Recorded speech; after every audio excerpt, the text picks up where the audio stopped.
Hello, how you doing, Frederick? I'm good. How are you? Pretty good, pretty good. I've been following events here, like I'm sure you have. Definitely, definitely.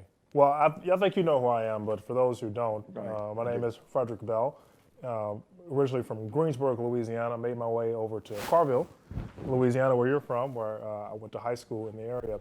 And then eventually went to LSU, where we reconnected there. Right. I took your class. You did? To Which be was honest, probably- one of the better students I've had in like 12 years of teaching. And probably one of the better classes that I've ever taken. Oh, now, okay.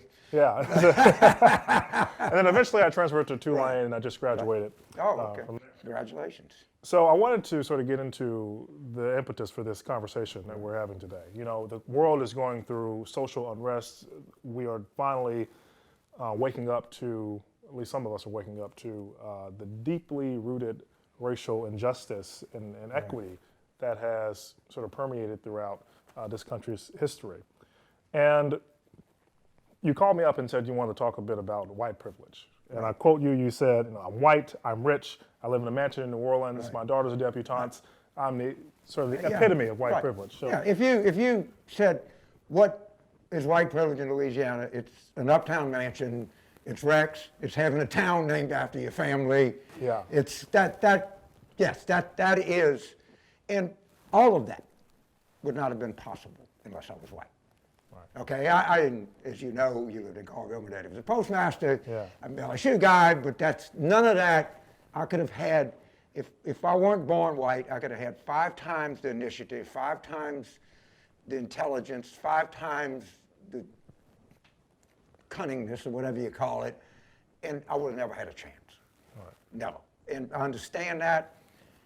I acknowledge it, but there is it is something that has to be acknowledged. And exactly, we have to acknowledge it. I think it's also important that we define it. So, Right. Oxford Dictionary says white privilege is the inherent advantages possessed by a white person on the basis of their race in a society characterized by racial inequality and injustice. Right. Well, let's start out. So I was born in 1944. A person in my community who was African American born in 1944 would have started school in a one-room segregated schoolhouse. All right. So that's where it begins. I never had any kind of food insecurity. I was so much better off relative to everyone else in Carville. I went to, if I had started school, I could have never gone to LSU. My only option would have been to go to Southern Grambling. Right. LSU did not even, was segregated when I started. Wow. And any place that I went, anything, it just wouldn't happen. It just wouldn't. It would be no, unless I was telling a Fats Domino or something, maybe I could have done. But other than that, there's no chance. I mean, it's just it's correct.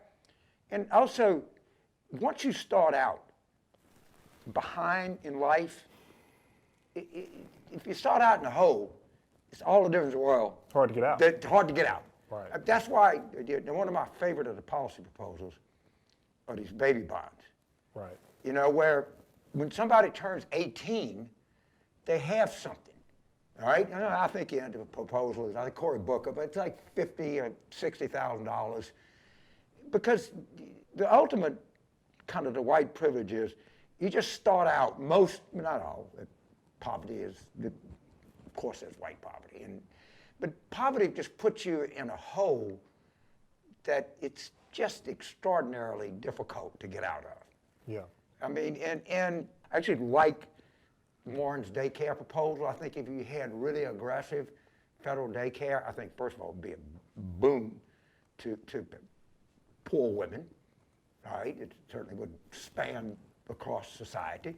I think it would be a boom to poor children. I think you'd have health care, nutrition. If you start out with some chronic illness in your child and you're in poverty, it affects you for the rest of your life. Yeah. And, it was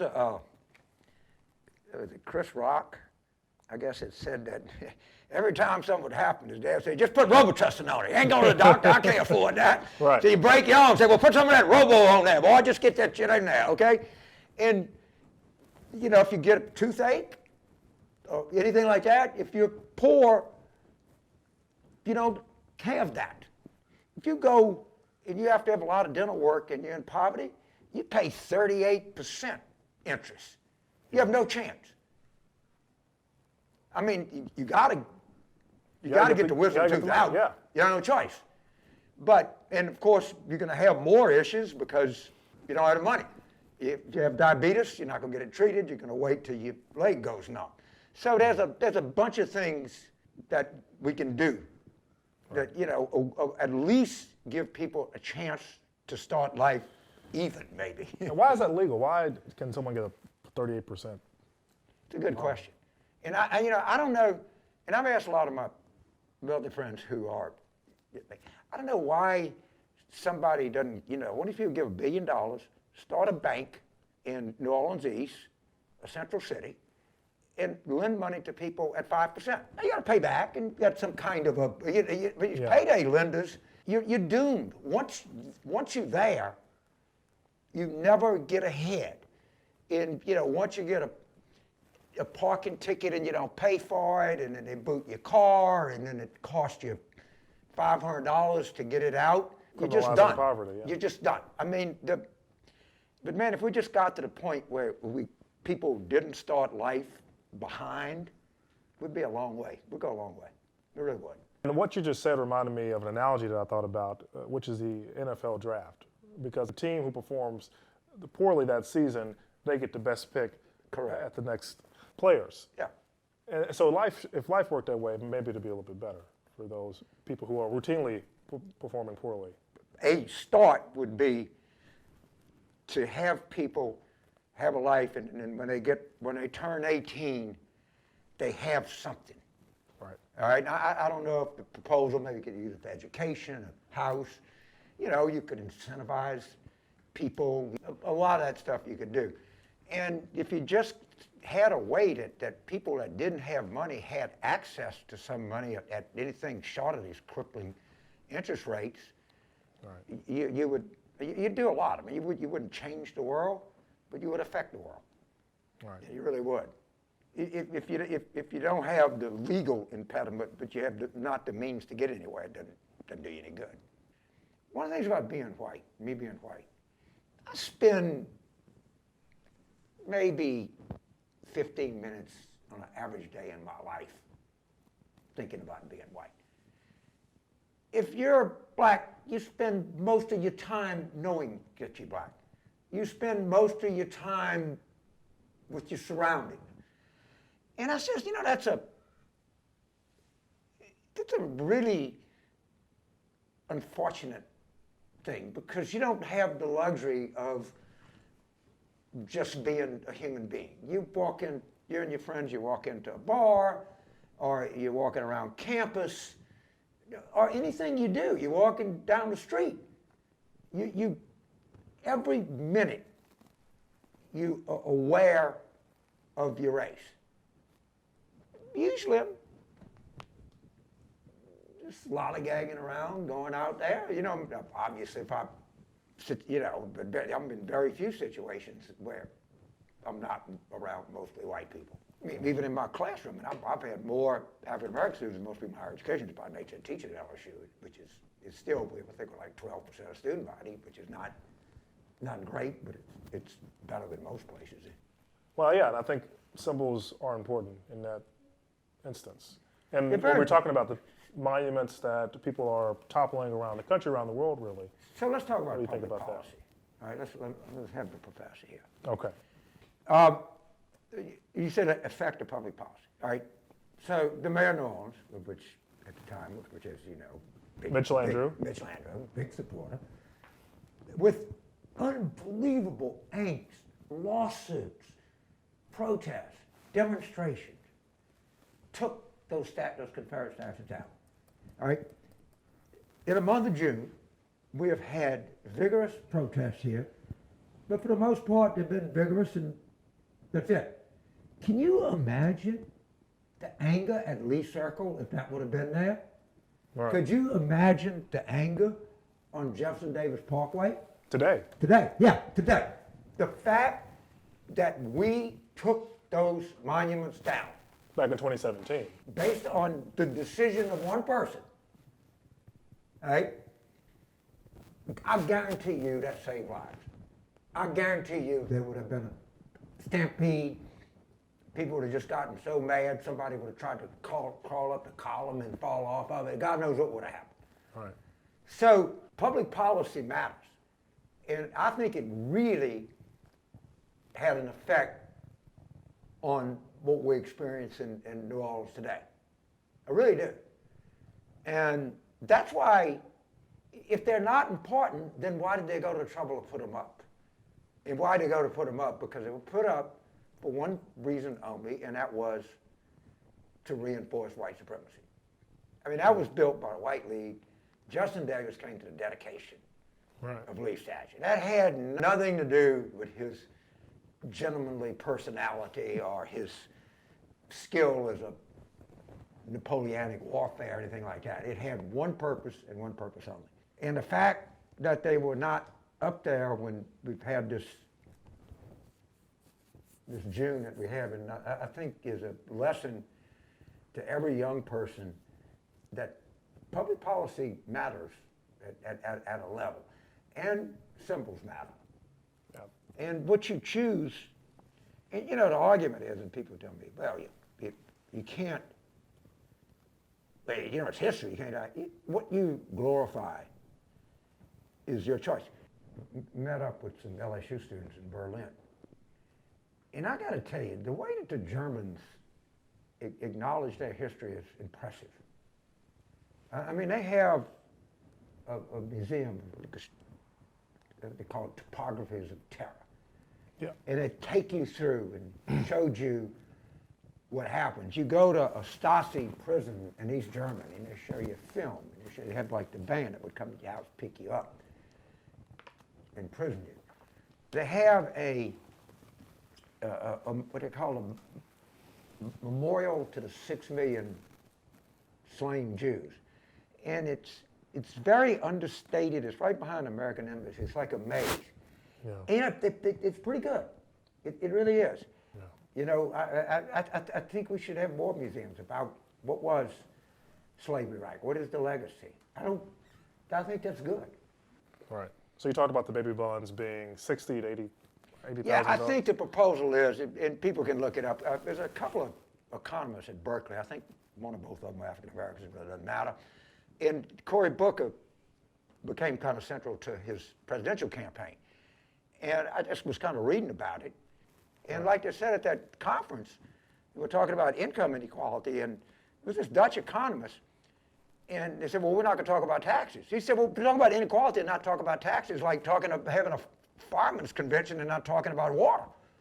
I mean, right. And I think the country is evolving. I know it seems hard to say right this and the kind of summer of our angst, but I think the country is evolving more and more toward that position. I really do. Power really, really fights hard to defend itself. Yeah. I mean, it really, really, really does everything it can to protect itself.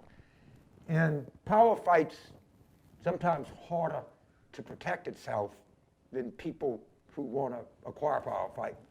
Right. They don't have the means to fight against the power. And between 9 November, I doubt if these things are going to happen. We'll see. But there's so many things. There's so many things that you could do to make it better. All right. Now, I think education can be the great equalizer. Should we continue to tie property taxes to local public school funding? What people would say, taxation experts, the property tax doesn't grow a lot. If you ordered a dedicate, if you were creating a perfect world, you would, because the growth has to, in schools, has to go up with inflation, has to go up with number of kids that enrolled and teacher pay increases and everything else. You know, I tied to a tax that had more potential for growth, a sales tax or even an income tax. But, you know, we'll have that argument at some point. But that's, I think we're getting into taxation weeds. A little too much, yeah. Well, we can move on, Right. because I wanted to continue this thread about white privilege. We saw a high-profile incident a few weeks ago where the tale of the two Coopers, where Amy Cooper called the police Oh, yeah, on that was Christian Cooper. That was like Yeah. a come out of a movie. Two people named Cooper. Right. And the guy was like a bird watcher, okay? Very boring. And what was, that was a fascinating story because, and she was a kind of a white liberal, as I understand. She like donated Yeah. to Obama, and it was like the start of a Neil Simon play. I don't know what it was, and it just in Central Park, and it was just such a touchstone for the times. I was really fascinated.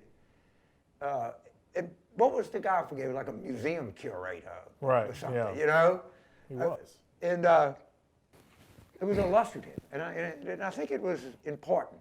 People saw that, and it didn't have the same bracing impact that we saw in Minneapolis, but it just illustrated to people what was really kind of going on. Like, gee, what are you talking about?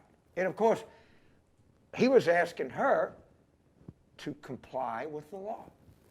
Right? It's actually a law, probably for good reason, that you, Central Park, middle of New York City, you have to have your dog on a leash. There was actually the person that said, hey, you kids quit doing this, you're playing in the street here, Right. you're blocking the street, get out the street.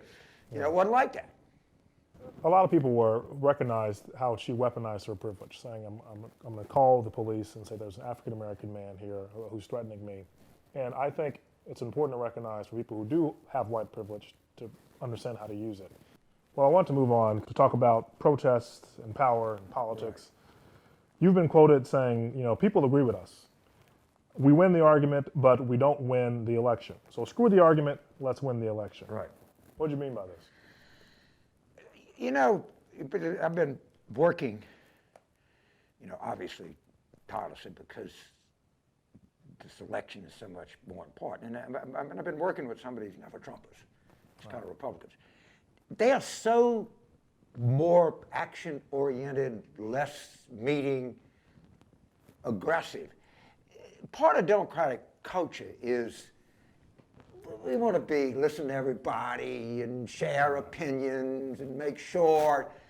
And, you know, if you want big D democratic politics, you can't run small d democratic campaigns.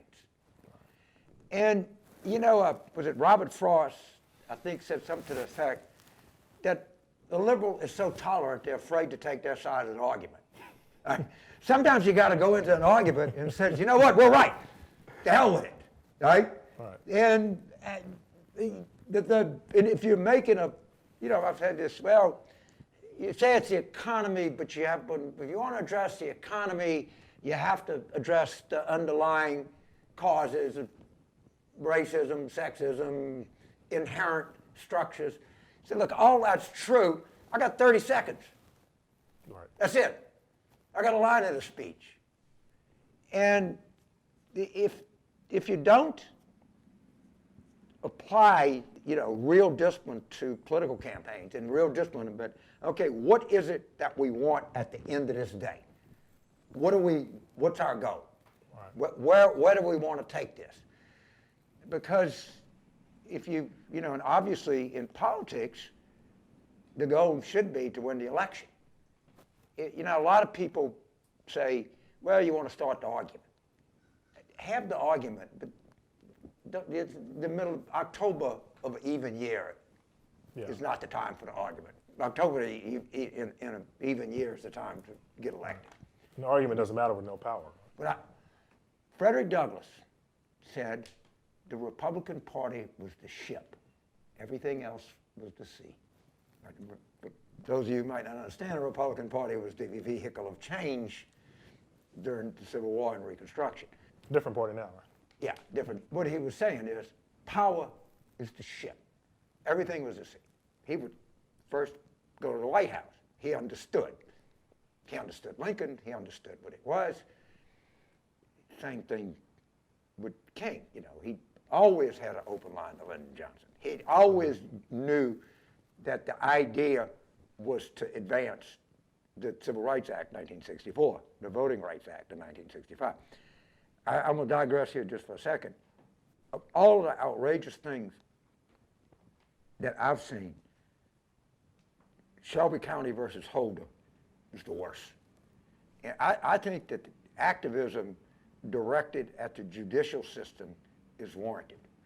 I really do. I think the judicial system, if you go and look at the Supreme Court in this century, it has been the most protective institution of power and the structures of power that you can imagine. Right. It really has. And basically, 5 people in the Supreme Court said that we don't need voting rights anymore, that America had so much evolved over 40 years that it wasn't necessary. Can I show you a state called Georgia? Yeah. All right? But I mean, you understand that there's a federal judiciary that, by and large, is structured to protect power in this country. Right. And you can change a lot, but as long as power has comfort in one branch of the federal government, change is going to be hard to effectuate. And at some point, people have to look at this. It's nowhere, the number of appellate court judges we have, it's not written in the Constitution. There's 9 Supreme Court justices is just a number that we came up with. It's just a baseball team. Well, maybe you have a football team, you have 11, right? Or maybe you have a couple of substitutes, you have 13. But they control the federal judiciary, and they've won the popular vote one time in this century. Right. In this century, an entire branch of government has been hijacked by power, right, starting with Bush v. Gore, all the way through. And if you go to Supreme Court and say, look, there are 2 voting machines for every 500 people in Fulton or DeKalb County, where there's 20 voting machines for every voter in Northwest Georgia. Well, we're not going to get involved in a local election. That's a state issue. Right. All right. Well, did we have a 14th Amendment? We don't have a 15th Amendment? I mean, come on, man. It's the most basic. You can't deny somebody equal protection of law. What is a more protection that you have than your right to vote? That's the greatest legal protection you have. And if they go through and purge your name on the voter roll because you didn't vote in 2 elections, that's insane. And they know exactly how many names they're purging. They know exactly what they're doing. They know exactly where to place these voting machines. Yeah. All right? And the courts, highball, go after it. Do whatever you got to do. Gerrymander anything you want. I mean, I think we're going to pick up my congressional seat because just the population changes. I mean, the thing is so gerrymandered. I mean, they got everybody, tried to get as many African Americans they could in Cedric's district. Right. I mean, it was goddamn. So I think this is a really important piece of why it's important that Trumpism is defeated. And you've talked about this because of what is happening on the federal judiciary and also what is going to be happening on the Supreme Court in a few years. So talk a little bit about that. So Trump is running for re-election. Right. He's going to lose. All right. Get over it. 2016, Gene Roberts being on, he talked about Democrats having PTSD. Beating Trump is insufficient. So let's say Biden wins, he gets 304 electoral votes. We pick up 3 Senate seats, pick up a couple of House seats. All right. Still got Mitch McConnell and John Roberts. Nothing. However, if you have a big election, a definitive election, I don't know what the number is, but it is a double-digit number, where Trumpism is defeated. But our goal in this has to be to see that Tom Cotton and Mike Pompeo don't have a safe space in the Republican Party in 2024. Where if they jump up and say something, people say, no, we're not going to go with you because we're going to lose. At least you have taken the stain of Trumpism and to the extent that you can politically eradicate every idea, you can make the idea so unpopular that when they want to return to power, they can see that this is not the vehicle that they use. You will have accomplished a lot. Beating Trump is going to happen. Beating Trump badly is what the question is. And that has to be the focus between now and November. So I want to talk about the politics of the police because we saw in Minneapolis, the city council voted to disband their police department. Right. You have protesters in the streets shouting, defund the police or abolish the police. Democrats have distanced themselves from this language. Do you think they're right? Well, first of all, I don't exactly know what it means. If they want to talk about the Camden Police Department, which is a real success story, of course. But is that scalable? Is that scalable? I know Camden is small. I don't know. Well, I had a guy on my podcast, David Harris, who's a law professor at Pitt. He does a lot of this work. Defund the police, you're going to stop paying pensions? I mean, I don't know. But what the problem is, if you look at Minneapolis, the problem is the police union. The police chief is a very competent guy. But it's Bob Crow. And there's a word to describe Bob Crow, elected. They knew exactly who to elect. He shows up at every Trump rally. He's had, you can look it up, he's had multiple claims filed and some of them, now I don't think anybody has very much sense that if I go file a brutality claim against the police department that the whole thing is not kind of rigged against me. All right. And you can shift if you want to say we should shift them, we need more aggressive mental health, which anybody will tell you. It's not a very glamorous issue, but we do need, we need more mental health clinics, we need more mental health. Of course, all of the psychoanalysts and psychiatrists, all service rich people who have 1/10 the mental health problems that poor people have. Right. Well, I'm feeling a little insecure today. I don't know. I'm not sure that my kids don't call me as much as they used to. Okay. You're sitting there, 95 degrees in a New Orleans summer, and don't have a job, and, walk out. That's a lot of stress. Yeah. That's a lot of stress. Bad combination. So, and I think you're right to ask, what do they mean when they say that, defund the police?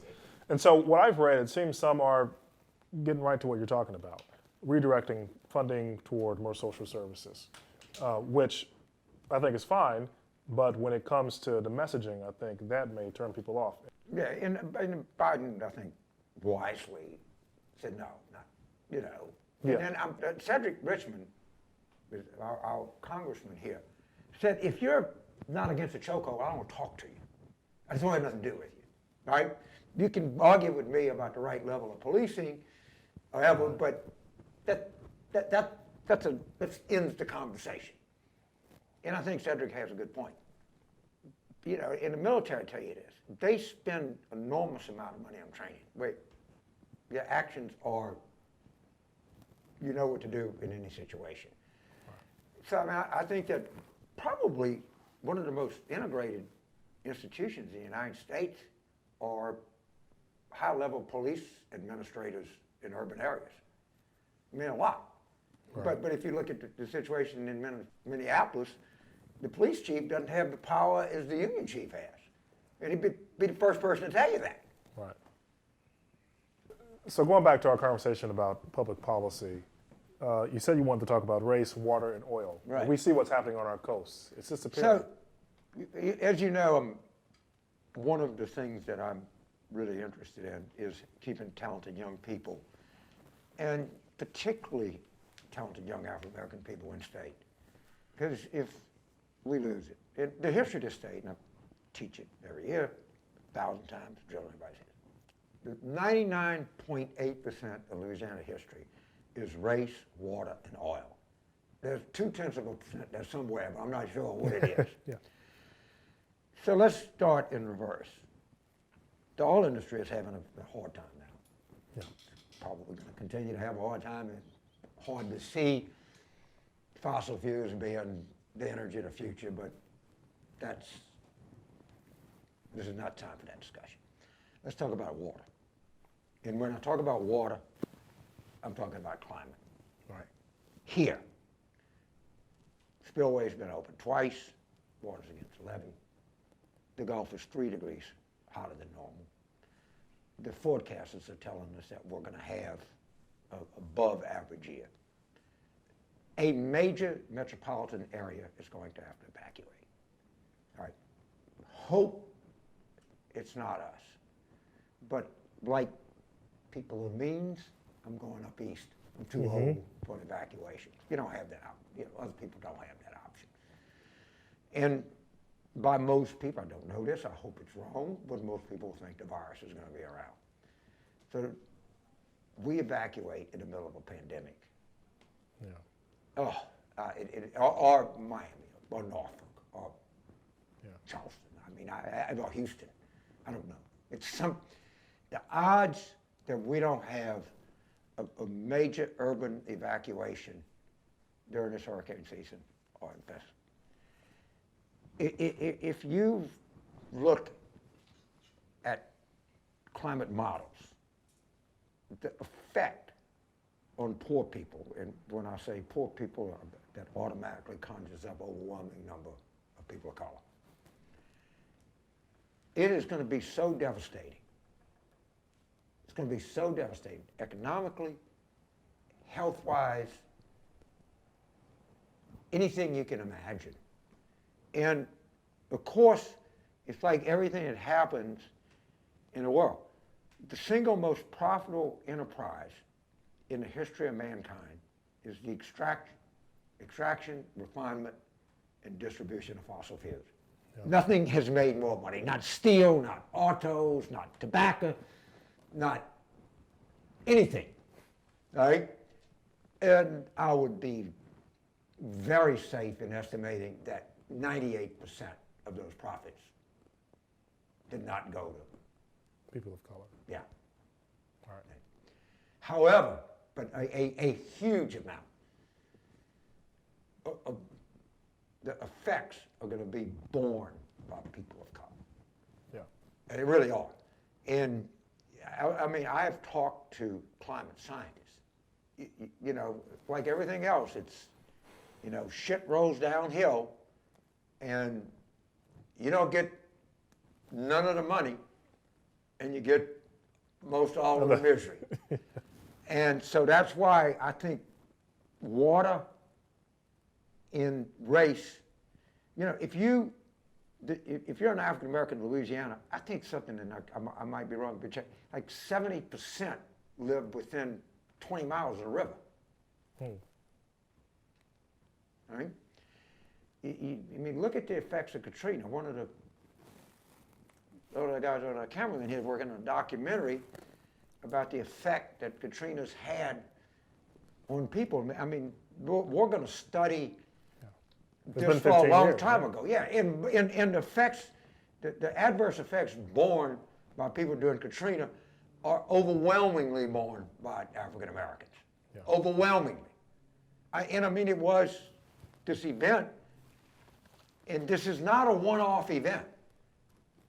I mean, I hope we'll get through this year, but it's coming. Yeah. And it's coming, you know, Tulane professor basically said it. I mean, I don't know if I agree with that. I don't want to accept it, but it's a frightening thing. And that's why I devote so much time in my class talking about water. And by water, again, I encompass climate and everything. And because its relationship to race is very, very intertwined. And you have to deal with both.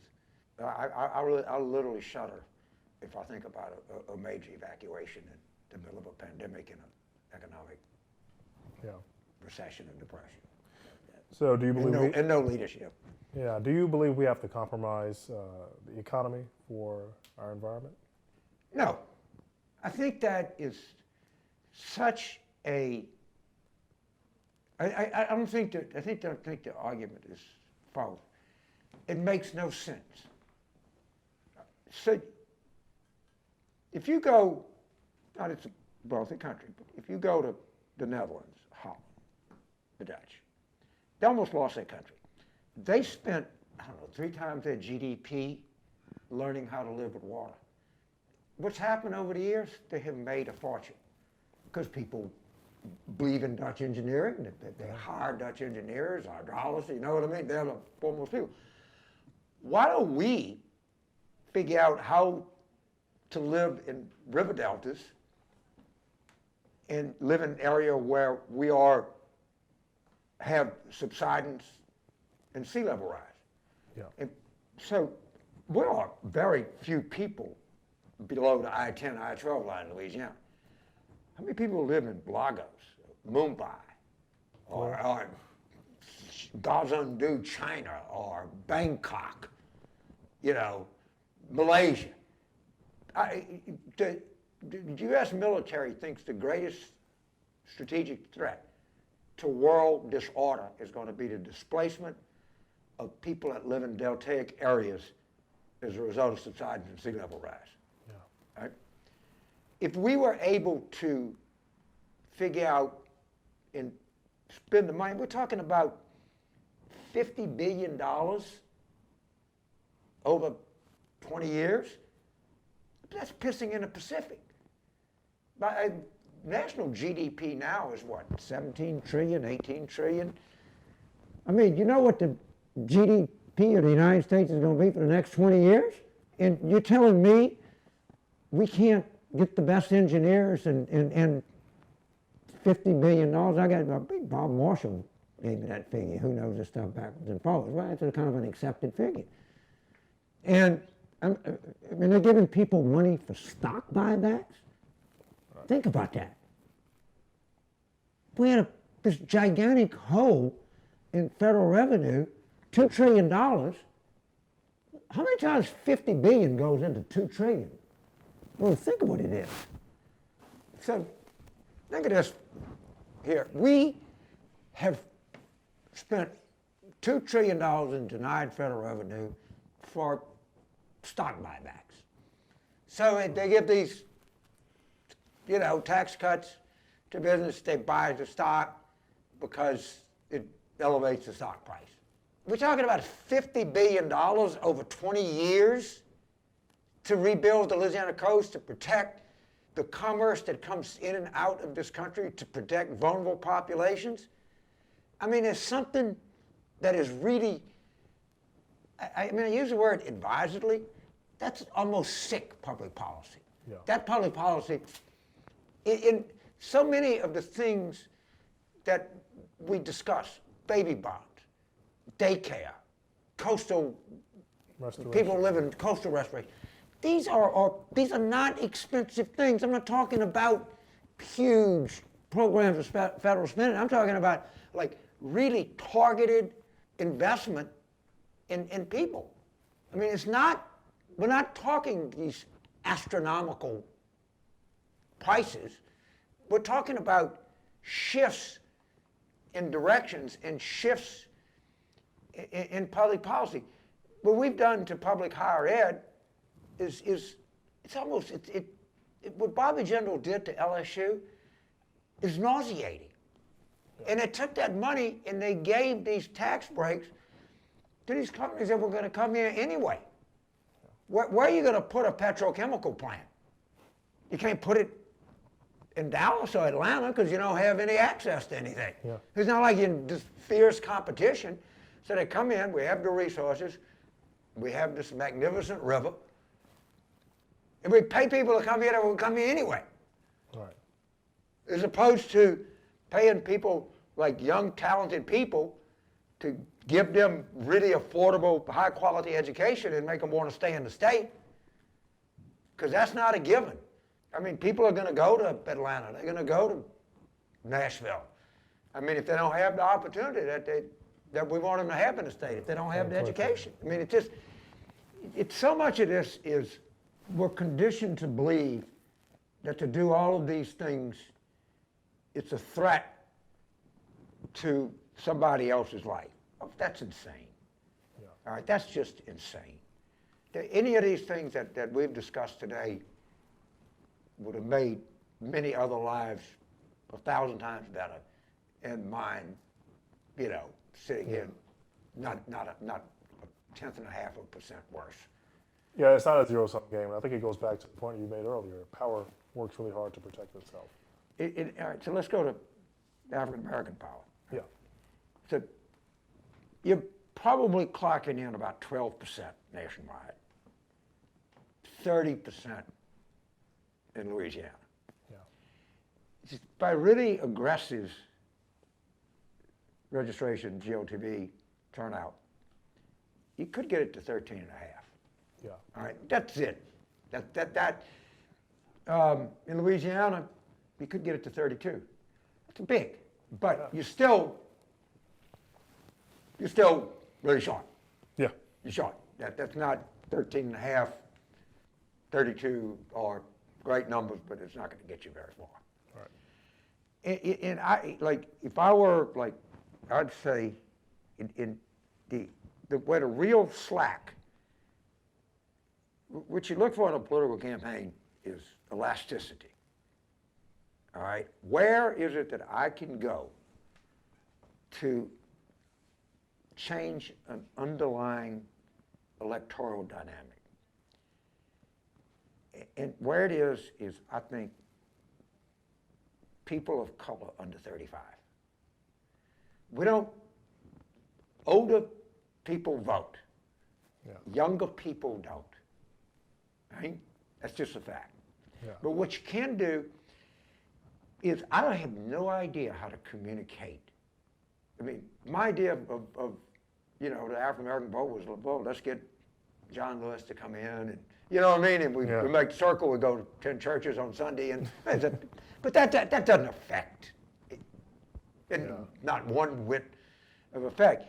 And I would love to see a major investment in a kind of media consumption study of how younger people of color get their information and influences and how do you galvanize.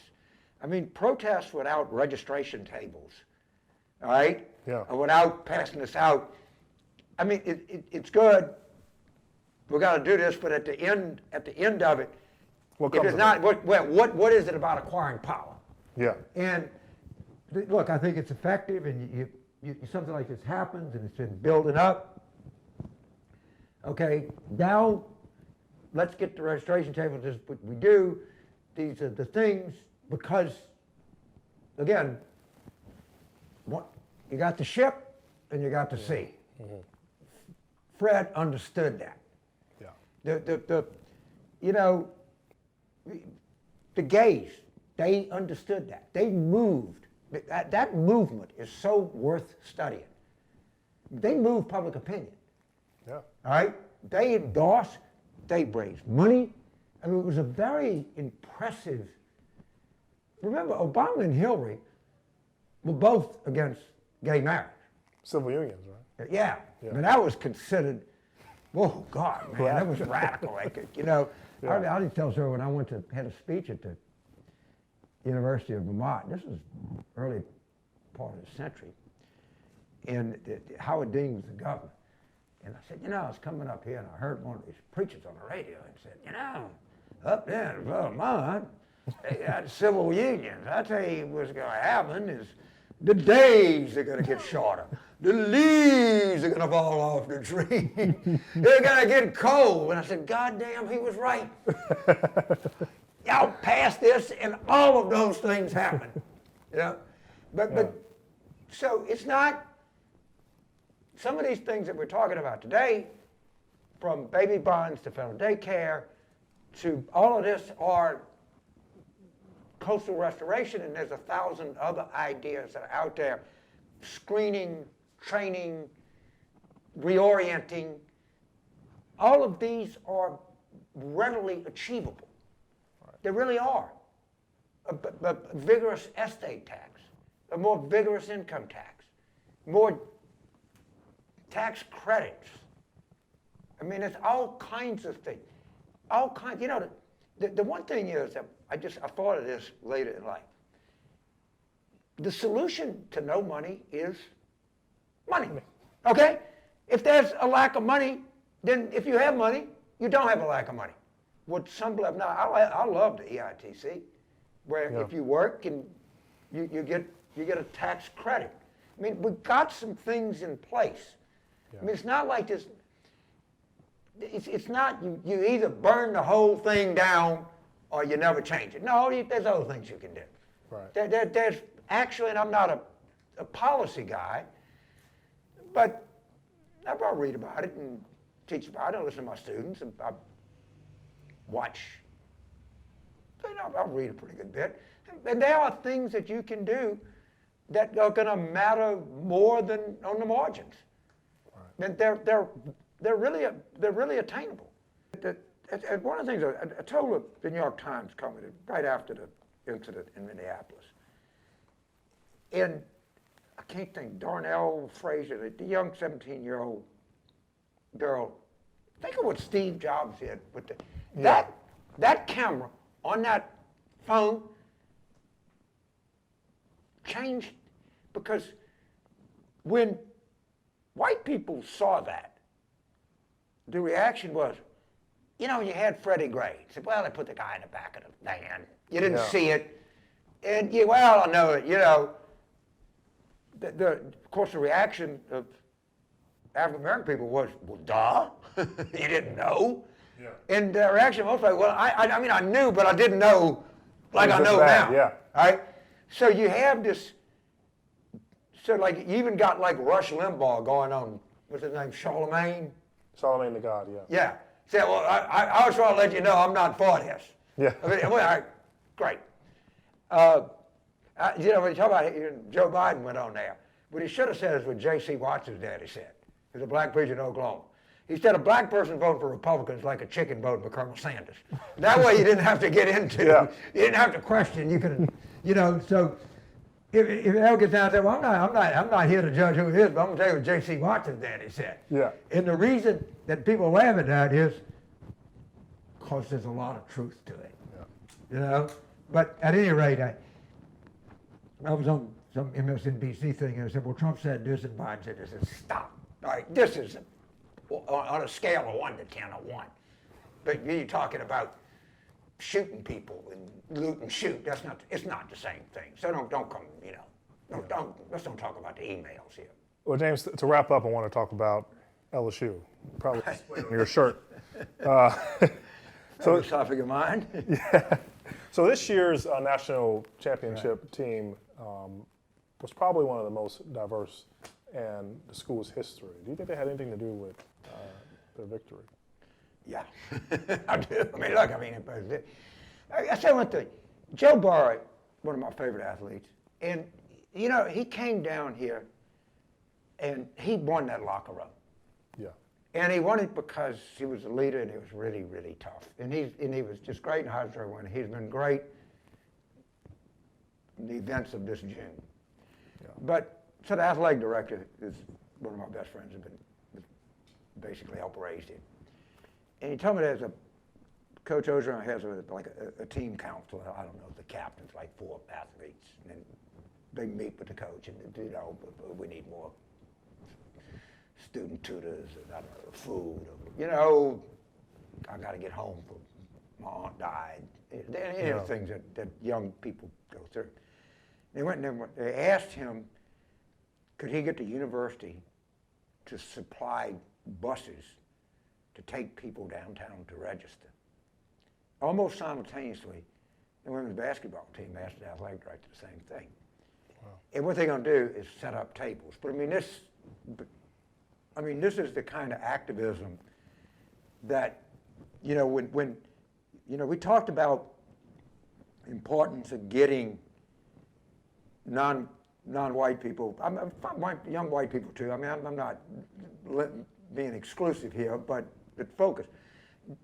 Those young athletes have more effect on young African Americans in this state than any preacher, any politician, anybody else. And I just think we need to publicize that, and these young people are not afraid to be a spokesperson. And let's talk about the football team. First of all, Coach O, can you imagine what it would be like if Eddie Rispone was governor, not John Bell Edwards? Could you imagine what the response to the pandemic would be? I can imagine. It'd be pretty bad. Coach O endorsed John Bell. And let me tell you, there's a lot of big donors at LSU who are big-time Republicans. The safe, if he would have asked me, I hate to say this, but I'd have probably said, look, Coach, you know, I'm so for John Bell, you can't even imagine me in my house with the fundraisers I had, you know, everything else. But, you know, I don't know, man. Hess stepped up, Brooke did it. And he, that gave him credit. Those kids know that. Yeah. All right? And that, if you look at that team, you know, he's a guy a little bit like me. He got a late start. It was a kind of ne'er-do-well. You know, if you go back and look at the war room, you know, I remember my first campaign. I was 40 years old. He got a late start, and you know, it was obviously Joe Burrow. You know, he had every kind of a lot of different people from different groups on the team, and it was one heartbeat, one team.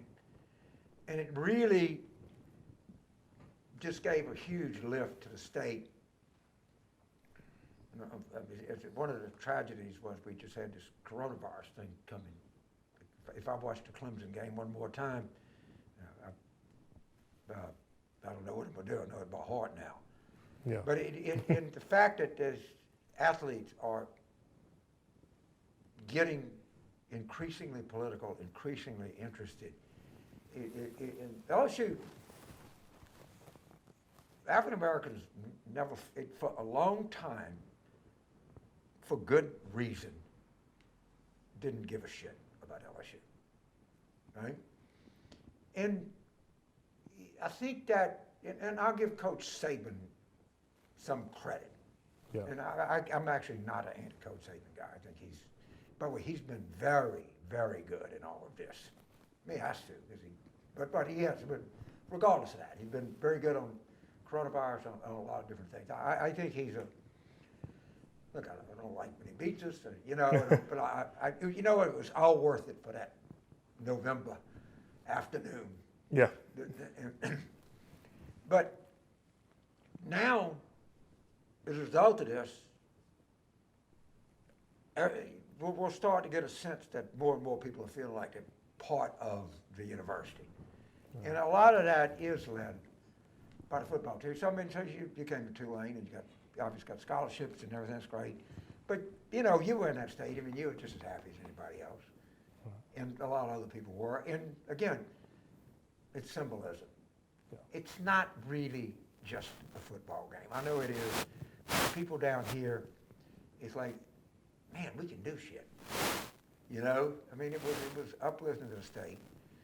And I think Coach O has used his well-earned credibility to really try to help people across the state. I think he's a man with a good heart. I really do. And I'm obviously hoping for the best.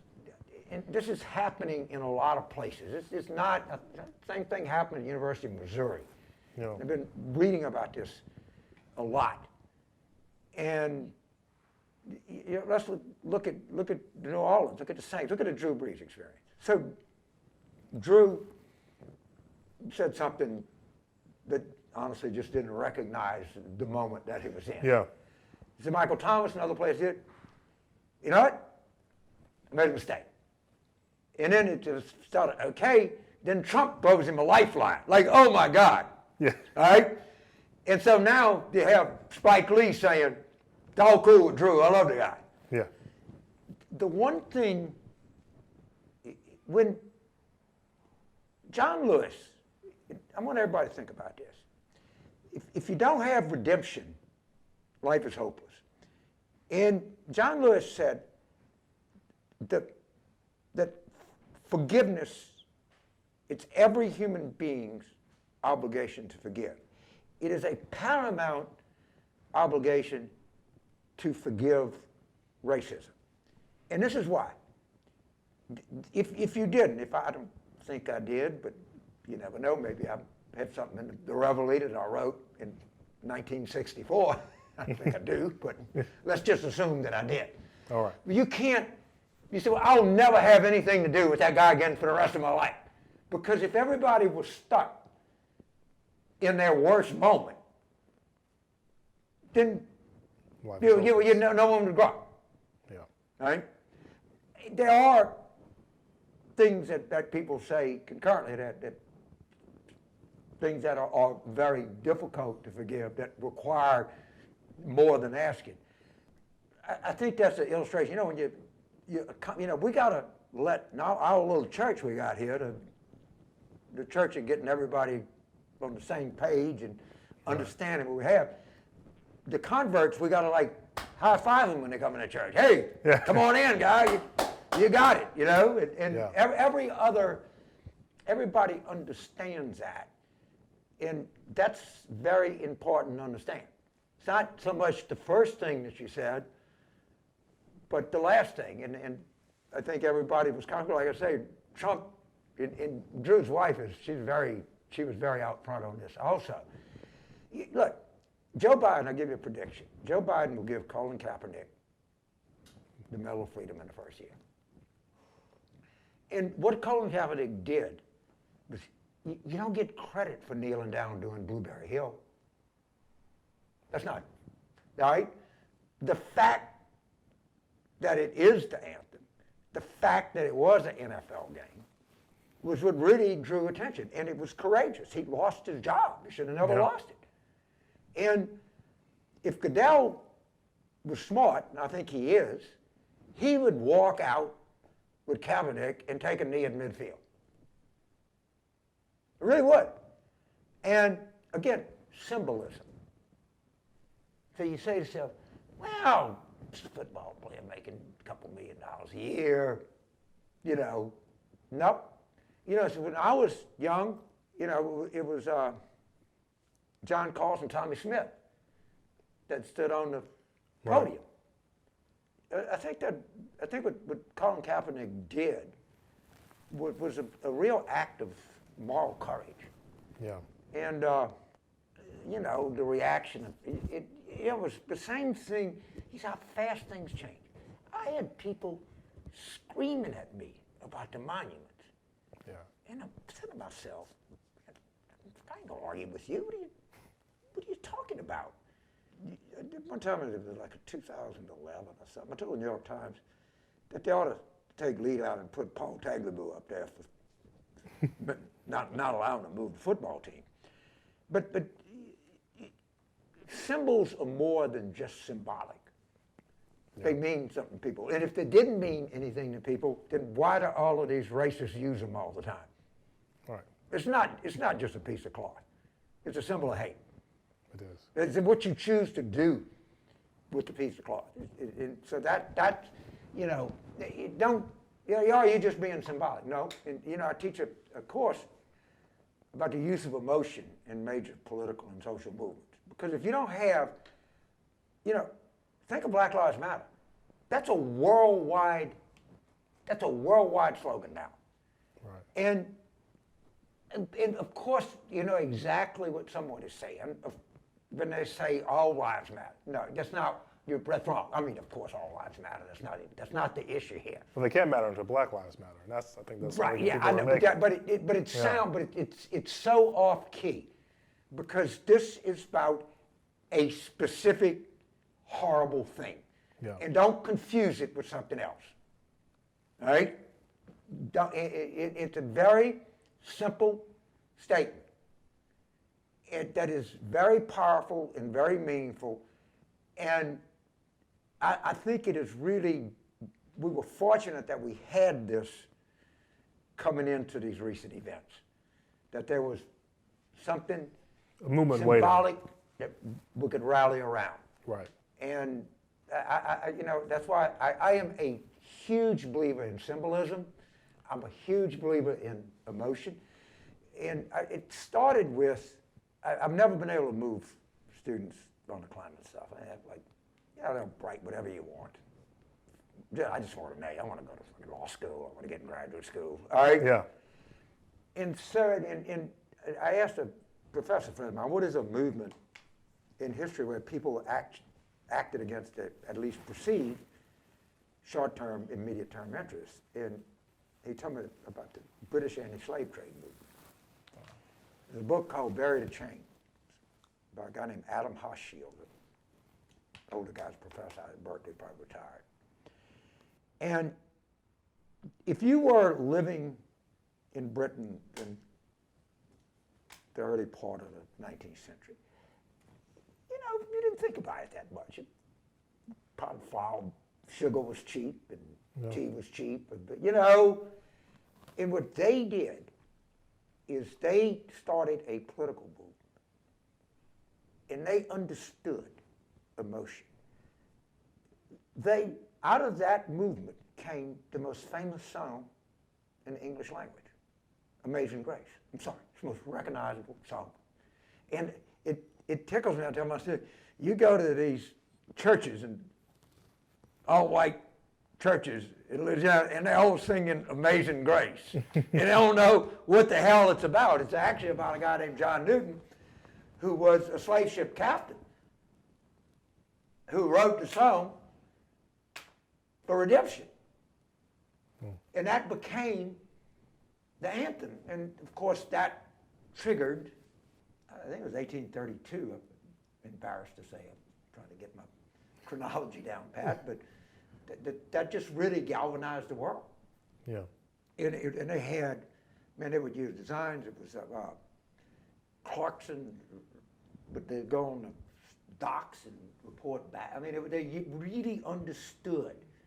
And modern climate is the only social movement that I can think of, either good or ill, that has no song, no symbol, no art. Black Lives Matter gives me, if I wear that, if I put that, if you have that sign in your window, I know exactly what you're saying. Yeah. There's no doubt. Gives you purpose. Gives you purpose. What is the climate movement? I think that some of them are so impressed with their righteousness that maybe you don't need it's not by tidal tables and temperature charts alone does a person live. Yeah. How could we be disappearing in the Gulf, having this hugely adverse effect on our population, in particular our vulnerable population, and have all of this creativity, if we don't have a song? We don't have a song. Yeah. And it doesn't have to be a mournful song. I don't know what it is. We don't even have a symbol. But, Harvey Milk designed the rainbow flag. It was a powerful symbol. It was a powerful symbol. Yeah. And look what they accomplished. Symbolism is not, a lot of it is just like people that want to tell you, if you don't agree with me, you're stupid. It's not the way you get the human beings to act. All right. And they just have done a really, really poor job of, it's almost like, I don't want to use emotion. People have to come to this as a result of their own intellect. No, this is not an each of these thing. Give people, start your rallies, start your meetings with a song. All right. All right, you got to do that. We shall overcome. Shit, for nefarious purposes. You know what the hell Dixie means. Yeah. All right? The Nazis knew what the Horst Weasel song or whatever it was, or Deutschland über alles. They knew exactly what that meant.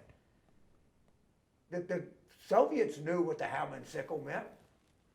They use art for nefarious purposes too. But every university has an alma mater. It's got colors because you got to have emotion. I remember the story you told me about why the Army typically plays a battle sound before sending the men out to war onto the battlefield. Sure. People say we spend more on military bands than we spend on, I don't know, the reason we always have. Yeah. You got to get people all jacked up before they die. You know how many of these soldiers they feed to these Germans, these Nazi soldiers, they give so many drugs in the way they were. Right. You know, they'd have these bands in the Civil War because it would motivate people. Yeah. You know, the Marine Corps hymn, oh my God, man, Jesus, boom, you know, stand up, casings go roll along, anchors away. I mean, Wild Blue Yonder, you name it. They all have that because you got to get people a good feeling for it. You're going to take a bullet, you got to feel good about it. All right. Yeah, no, everybody but the modern climate movement understands emotion. If I read one more New York Review of Books piece and don't hear a song or a symbol or something, you just really, the reason that Bury the Chain is so good is obviously you can't imagine the horror of slavery. It's very. One of the things they had to do was they had to post lookouts to stop people from jumping out in the middle of the Atlantic Ocean. They had the British physicians had a thing where you could unclamp a slave's jaw to force feed them to stop them starving themselves to death. Oh. I mean, and you hear this crap, well, if they'd have just waited 10 more years, you know, oh, bullshit. There's a book by an academic called Ed Baptist at Cornell. I can't think of the cons. The single most valuable commodity in the United States in 1860 was not cotton, was not manufacturing, was not railroads, it was human beings. The combined asset of human beings was the largest single, not land, largest single asset. They fought a whole war. That was power, ultimate example of power protecting itself. We get something, you know, to just remember about history. That's what it was. And, you know, all of the Reconstruction, symbols, Plessy v. Ferguson, all of that is just power protecting itself. Just exactly what it is. And not just protecting itself, but not wanting to share power. Georgia, what happened in Georgia is a very, very important symbol. And Georgia's a very symbolic place in many ways. Ebenezer, you know, John Lewis, I mean, it probably, if you think of even, you know, during slavery, you know, Going to Win, you know, you name it. And the fact that they can't get the right to vote right, Stacey's campaign in 2018, just a stolen election. And what you saw in this primary. Man, if I were a young activist and I could take the time off, I would go to Georgia. I mean, first of all, anything remotely a fair election, the Democrats are going to win. And they know that. The Republicans know that. And I would put pressure on big companies. You know what? If you can't, if I can drink Pepsi and fly on American Airlines. If you don't have the courage to go down there and tell that Secretary of State, we're headquartered here, we have an image. They got the Carter Center, which is the most active thing in participatory democracy anywhere. Yeah. It's right there. It's probably 3 miles from the state capitol. You know, sometimes you gotta pick a symbolic fight, I think there's real value in voting rights in Georgia.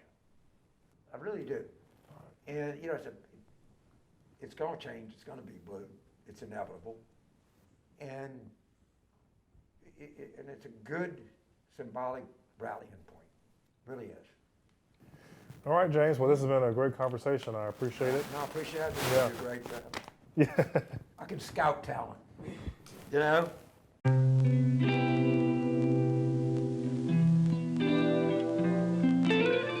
Let me start out by stating the obvious.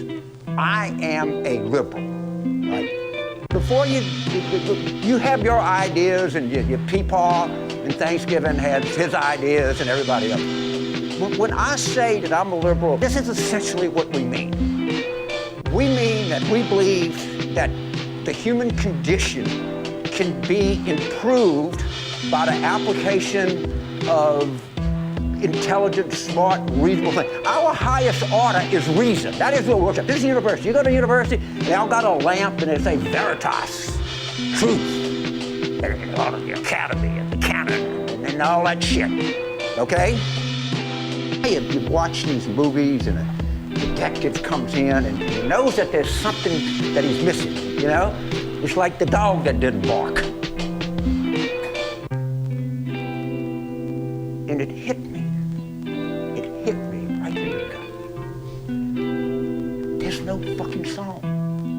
There's no emotion.